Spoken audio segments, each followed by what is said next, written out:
Hello, Hard Times Guy here.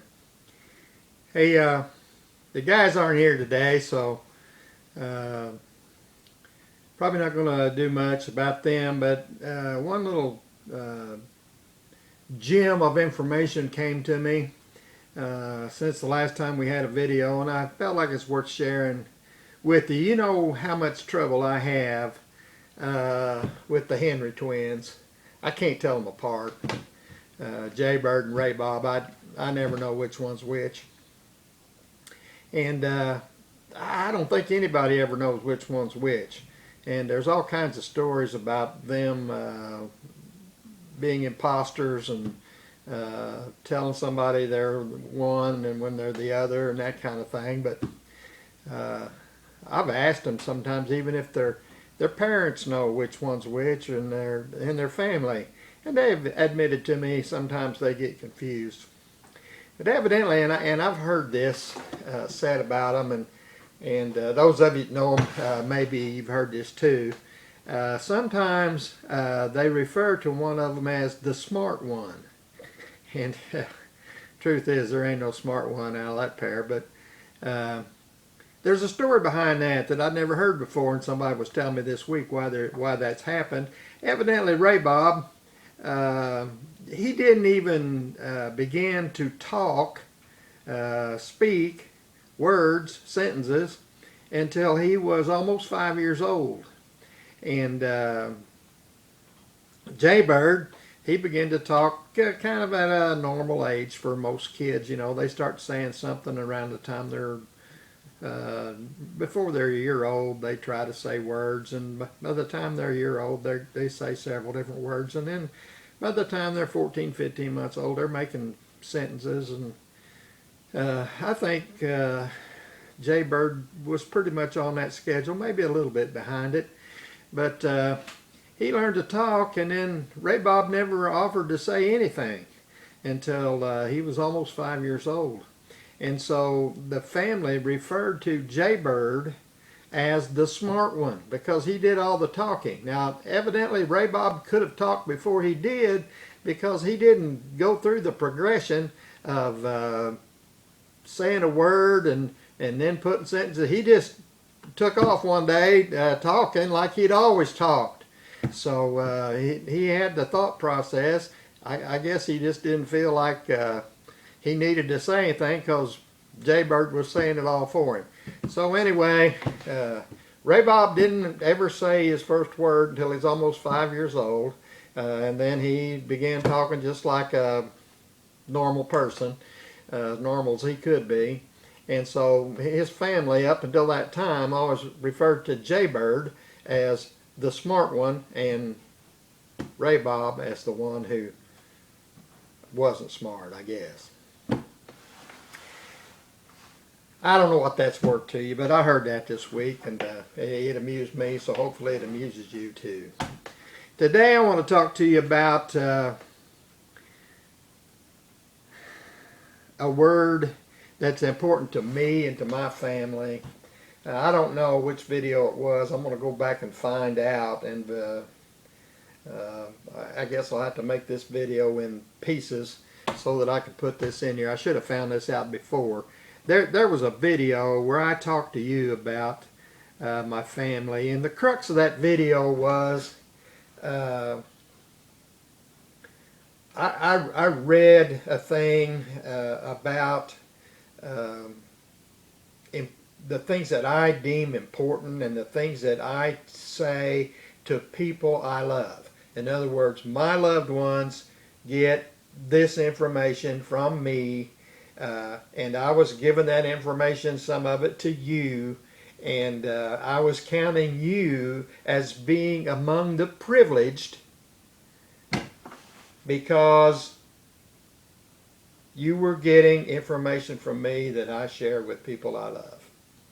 And so, keeping with that theme, it occurred to me that I needed to talk a little bit more about that, because there is a word, and this word is about to become, I think in my lifetime, extinct, except to be talking about history, and you can't even talk about it. It'll be extinct for history too, because there is none of it in history. The world right now is going about the business of taking this word out of history. The word is truth. Truth. Truth. And in the video that I referred to, and I'm gonna in this video tell you what it is, probably with a note across the screen, maybe right now. But in that video, I said that all these people that are whining and carrying on about things in their past or things in our nation's past that caused them to be mistreated or have a hard time or be unable to get their fair share of whatever it is they're after. I said that that was a lie. And I said that nearly everything in life, good, bad, and indifferent, that we have or don't have comes from the decisions we make, whether they're good decisions or bad decisions. And right now I want to say that in order to make a good decision, you must have good information.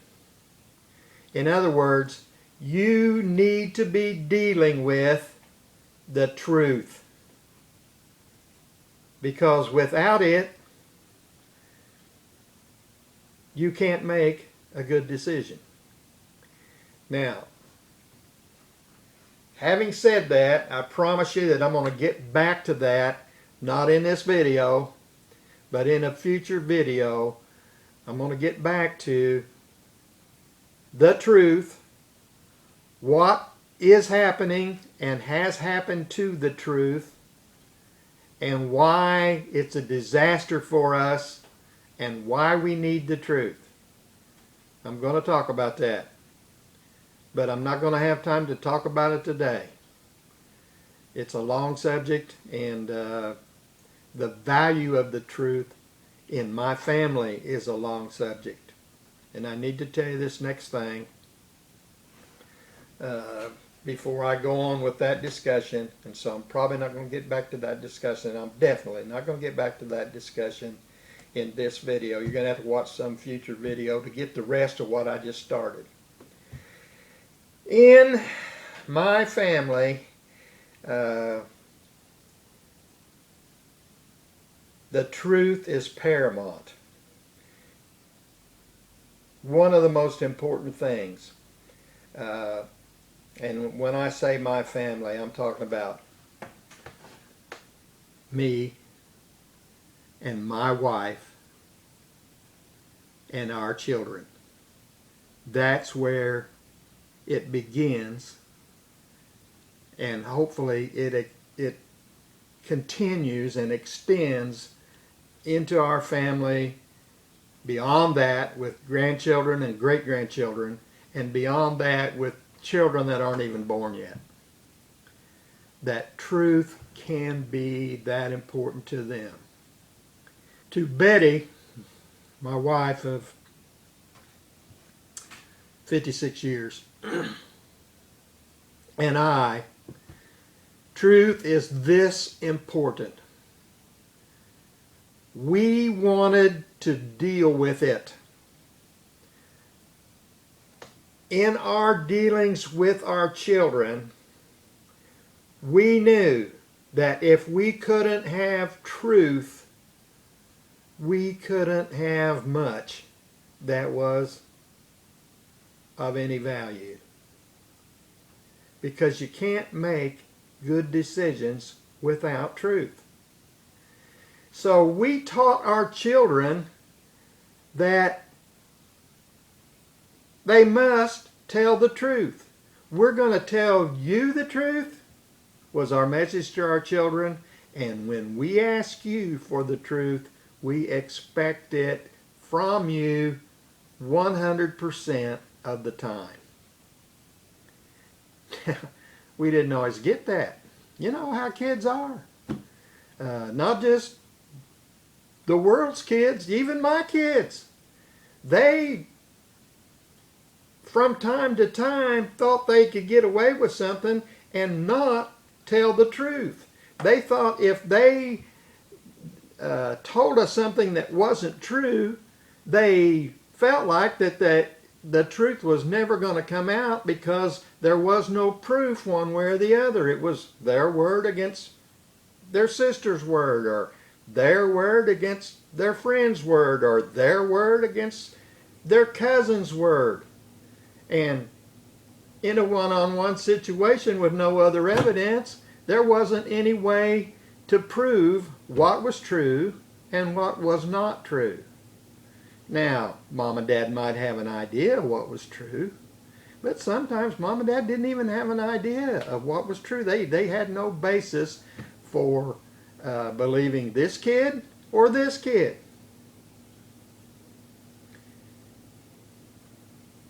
Here is what we did, and it was controversial in our family. Our children, and in fact our friends, and everybody else thought how unfair that is. When we had an offense that required action, and by action I mean some sort of correction or some sort of discipline or some sort of something had to happen because rules had been violated or broken, that was something that wasn't going to happen in our family. Couldn't happen. When we had a situation like that and we couldn't arrive at the truth, who do we discipline? Then everyone involved got disciplined. You heard me. If we didn't know who the guilty party was, they all got disciplined.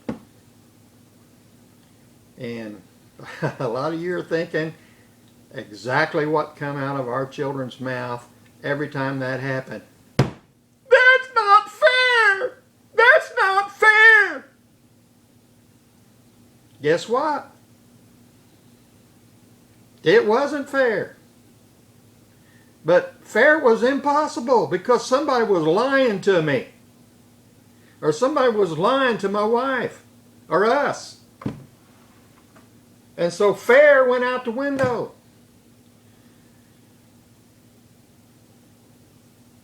And there's another life lesson, and I told my children this every time. If you think that life is fair, you need to get over that. Because life is not fair. And there's going to be plenty of situations in your life where you have to deal with not fair. So this will just be good practice for you. And they didn't like that either. But the whole point of this story, of me telling you this, what I'm telling you today, is this.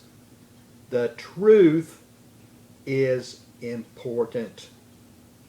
We have nothing without it. And in my wife and my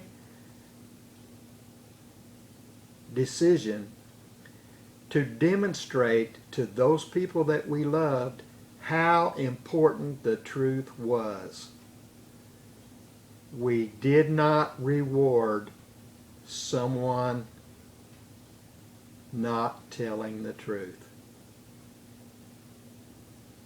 So, that person got punished.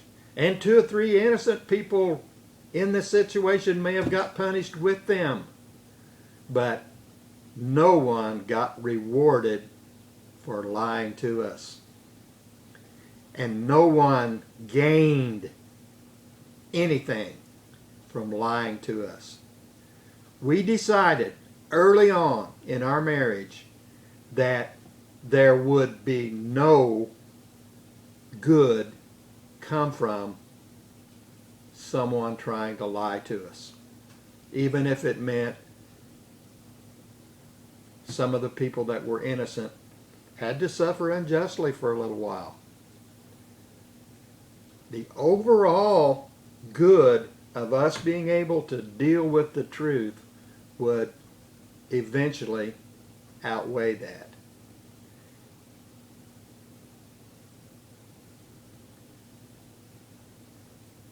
So our family learned that Betty and I put a great value on truth.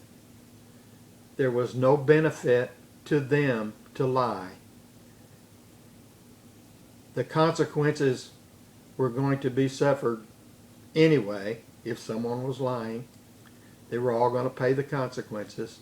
And in those situations where the truth did eventually come out, not only were they already punished, because everybody got punished to start with, the liar got punished again. And not only did they get punished for that offense again, they got punished for lying. And that punishment was worse than whatever the offense was. Because when we got lied to, Betty and I made sure that when it came to light, we were lied to, lying had a more severe penalty than some other things.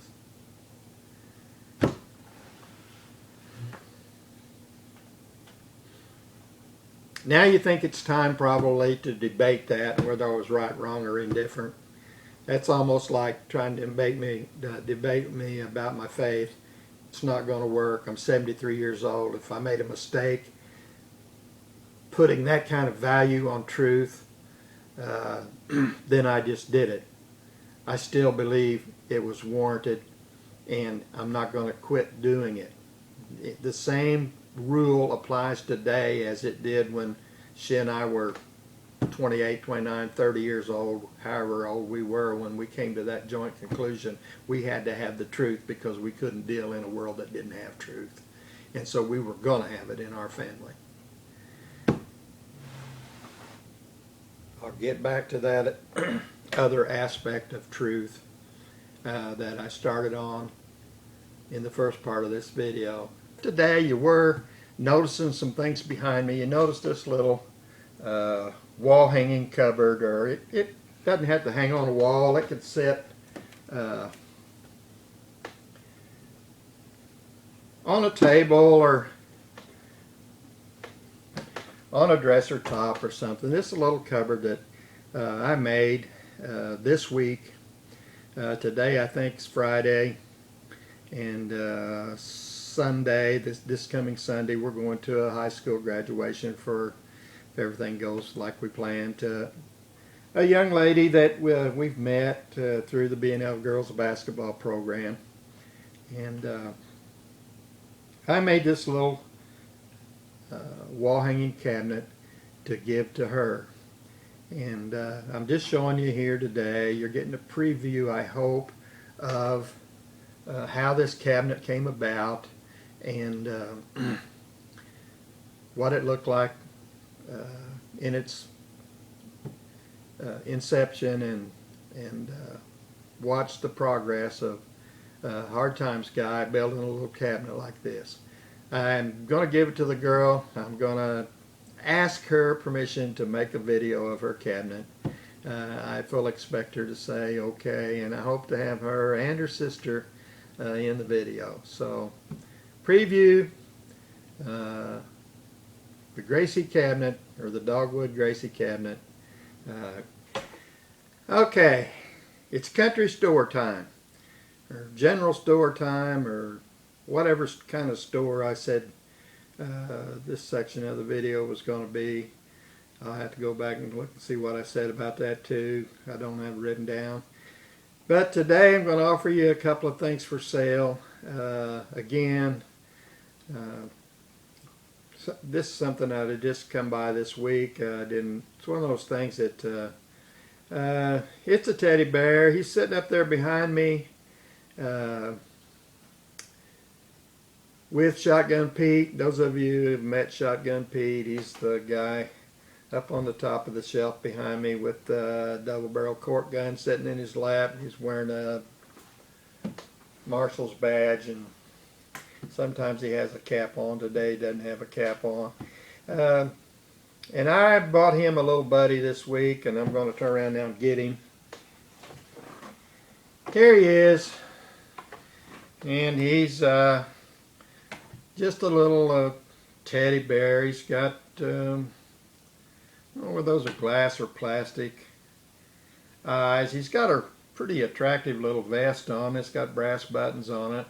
I think that vest would be a good place for him to wear a badge, and I may find him a badge and put it on him if he stays around here for much longer. I have,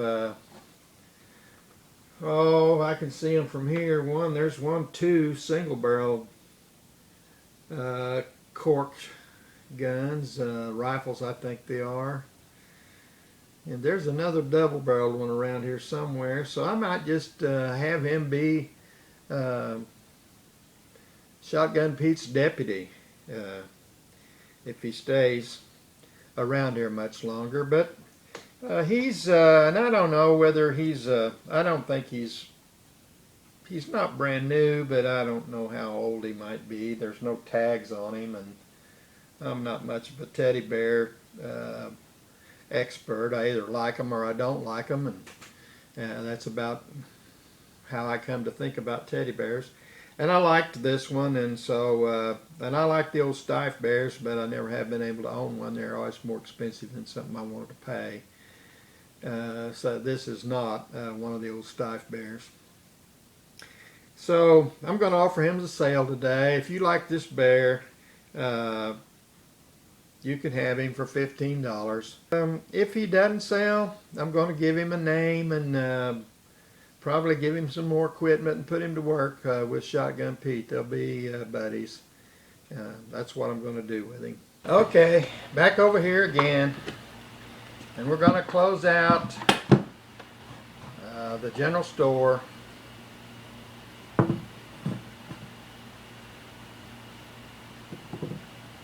And this video with these. These are, this one says Ball Perfect Mason. It's got a number 4 on the bottom of it. This one says Ball Perfect Mason. It's got a number 5 on the bottom of it. I've been told that if they got 13 on the bottom of it, they're worth quite a bit more. So I've been looking to see if I got any 13s. I don't. And I have probably maybe 100 of these jars. I used to have an even bigger size, but I've sold all those. And the other thing that I have for them is a zinc lid. I'm not going to screw it on. I'm just going to sit it up there. If you got a $10 bill in your pocket, you can get one bought. Maybe for a little less than that sometimes. Not always with the lid. Sometimes even people put stuff in them. When I have them for sale other places besides here, I put things in them. Usually wooden spools or wooden blocks or some kind of little thing that just gives you something to look at through them, not really valuable. And I generally want $8 with a lid on them. Today, if you want this one, you can have it with the lid for $5. If you want this one, you can have it with the lid for $5. So there they are. Blue Ball Perfect Mason canning jars with a zinc lid. One of them's a quart, one of them's probably a pint or maybe a little more than a pint. $5 a piece. These two, I'm going to set them on this shelf back here. And I'm going to stand by that price until the 17th of July. Come and see me. I'm the Hard Times guy. If you haven't watched my videos, go back and binge on them. I think there's 45 of them. Watch all of them. Like them all. Subscribe to my channel so you'll get notifications about the next ones. We're going to go on down the road. You have a good day.